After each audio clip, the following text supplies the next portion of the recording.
కేసీఆర్ గారు ప్రభుత్వం ఉన్నప్పుడు మా ఆటోలో మంచిగా నడిచినాం, పిల్లలకు అన్నం పెట్టుకున్నాం, కిచ్చీలు కట్టుకున్నాం, అన్నీ చేసుకున్నాం. ఈ రేవంత్ రెడ్డి ప్రభుత్వం పాడుగాను.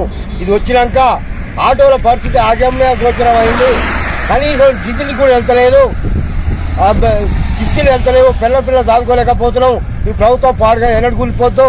ఈ రేవంత్ రెడ్డి ఎన్నడు పోతాడు. ఈ ప్రభుత్వం పోవాలి, నాశనం అయిపోవాలి. ఆటోలు మళ్ళీ కేసీఆర్ గారు రావాలి, ఆటోల పరిస్థితి బాగా కావాలని కోరుకుంటున్నాం. రేపు 27వ తారీఖు వరంగల్లో కేసీఆర్ గారు సభ పెట్టిండు. ఆటోలో అందరం బయలుదేరిపోయి సభను విజయవంతం చేద్దాం.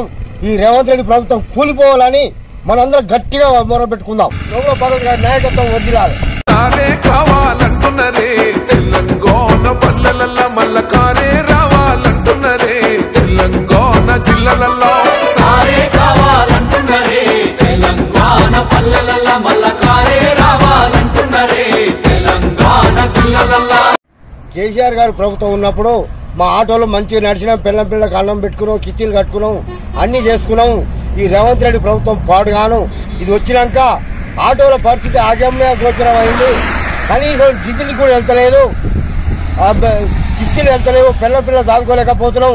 ఈ ప్రభుత్వం పాడుగా ఎన్నడు కూలిపోద్దు. ఈ రేవంత్ రెడ్డి ఎన్నడు పోతాడు. ఈ ప్రభుత్వం పోవాలి, నాశనం అయిపోవాలి.